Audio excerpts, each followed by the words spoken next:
रेमा वचन पाने के लिए जो पहला काम आपने करना है वो ये है, आपके घरों के दरवाजों के ऊपर, आपके चौखटों के ऊपर, आपके कमरों के ऊपर, ऑफिस में, गाड़ियों के ऊपर प्रभु का वचन लगा होना चाहिए। ये पहला पॉइंट है। आप जब अपने घर में एंटर करो तो वहां पे फोटो नहीं लगी होनी चाहिए प्रभु की, वहां प्रभु का वचन लगा होना चाहिए। फोटो लगी हो साथ में वचन हो, कोई प्रॉब्लम नहीं, उस फोटो को हम माथा नहीं टेकते। ये यहां के बच्चे को भी पता है। आमीन। तो पहला काम जो रेमा वचन पाने के लिए आपने करना है ये कि आपके घरों में, आपकी बाइबल पे, आपके जहां कहीं वचन लिख सकते हो लिख लो। क्यों? मैं आपको बताता हूं क्यों। जब मैं दुखी था और निराश था और बीमार था, मसीह में आने के बाद भी, सेवा करने के बाद भी, पवित्रताई में रहने के बाद भी, पैसा बोने के बाद भी, तो परमेश्वर की आत्मा ने मुझे बोला था बाइबल पढ़, और मैं बाइबल पढ़नी मैंने शुरू की।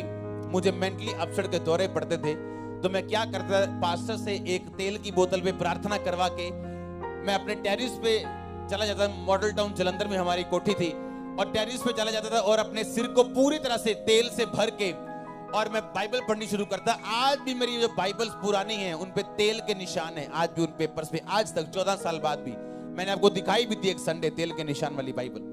हाँ, 4 दिन में, 3 दिन में मैं नया नियम खत्म करता था। बाइबल पढ़ता गया, पढ़ता गया, पढ़ता गया, और एक दिन बाइबल पढ़ते पढ़ते मेरे सामने आया, हे प्रियो, मसीह में तुम्हारा परिश्रम व्यर्थ नहीं, प्रभु के परिश्रम में बढ़ते जाओ। ये वचन मेरे लिए क्या बन गया? रेमा वचन। मुझे ऐसा लगा कि प्रभु ने मेरी प्रॉब्लम के बारे में मुझसे बात की है कि मैं क्यों चंगा नहीं हो रहा। मेरी मेहनत थोड़ी है, क्योंकि मेरी प्रार्थना सिर्फ 45 मिनट की थी। 15 मिनट में गोल टेबल पे हाथ रख के ऐसे करके प्रार्थना करता था, और 15 मिनट में 3 बार घड़ी देखता था मैं, कितने मिनट हो गए, अच्छा 5 मिनट हो गए, 15 मिनट। और 15 मिनट प्रे करके मेरे को ऐसा लगता था कि मैं दुनिया का सबसे बड़ा धर्मी बन गया हूं। हाँ, और परमेश्वर कहता था नहीं, अगर तू हील होना चाहता है तो अपनी परिश्रम को बढ़ा। प्रभु में किया गया परिश्रम व्यर्थ नहीं जाता। मुझे ऐसे लगा कि मेरे दिल पे किसी ने ये वचन मार दिया हो कि अगर मैं मेहनत करूंगा तो इसका मतलब मेरा परिश्रम व्यर्थ नहीं जाएगा और प्रभु मुझे उत्तर देगा। ये मेरा रेमा वचन था। आपका नहीं है, ये आपका नहीं। आपको अपना खुदा दे सकता है, अभी दे सकता है, मेरे मुंह से दे सकता है, आपको बाइबल पढ़ते वक्त मिल सकता है। आपको तभी वो मिलेगा अगर मेरे मुंह से भी मिले, या बाइबल से मिले, आत्मा से मिले, अगर आप प्रभु के साथ पूरे हो तो। नहीं तो जब रेमा वचन आपके दिल में घुसना चाहेगा, वो आपको कभी भी मिल नहीं पाएगा।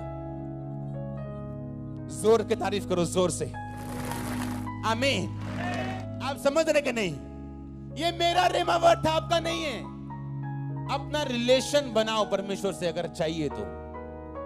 अगर आपकी लाइफ में खुदावंद की हुजूरी नहीं है, मैं लिख के देता हूं, आपको कभी रेमा वचन नहीं मिल सकता। आपको वचन मिल सकता है, अच्छा पाप नहीं करना, व्यभिचार नहीं करना, अच्छा ये नहीं करना, वो नहीं करना, पर रेमा वचन जो आपको चमकाने के लिए खुदा ने दिया हुआ है लेकिन आप तक पहुंचा नहीं।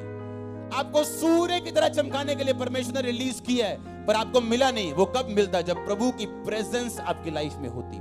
परमेश्वर की हुजूरी उस वचन को जिंदा करती है, उसमें सांस फूंकती है जो आपके लिए खास रचा गया, जो बाइबल में लिखा हुआ है, पर आप तक अब तक पहुंचा नहीं।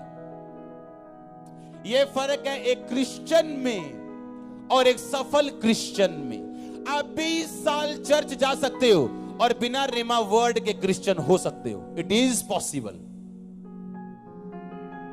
इसलिए लोग बोलते हैं मैं 40 साल से चर्च में हूं, मैं 10 साल से चर्च में हूं, लेकिन क्यों फर्क नहीं पड़ रहा? भाई रेमा चाहिए तेरे को, वो वचन चाहिए जो रेमा हो। जो बाइबल आप पढ़ते हो वो लोगोस वचन है। लोगोस वो हर बंदा पढ़ सकता है, उससे आपको ज्ञान मिल सकता है, आप पापों से छूट सकते हैं। पर एक खास वचन जो आपके लिए, आपकी परिस्थिति के लिए, खास आपके लिए परमेश्वर दे, वो लेने के लिए आपको लगातार लोगोस वचन पढ़ना पड़ेगा, क्योंकि लोगोस वचन से ही रेमा निकलता है।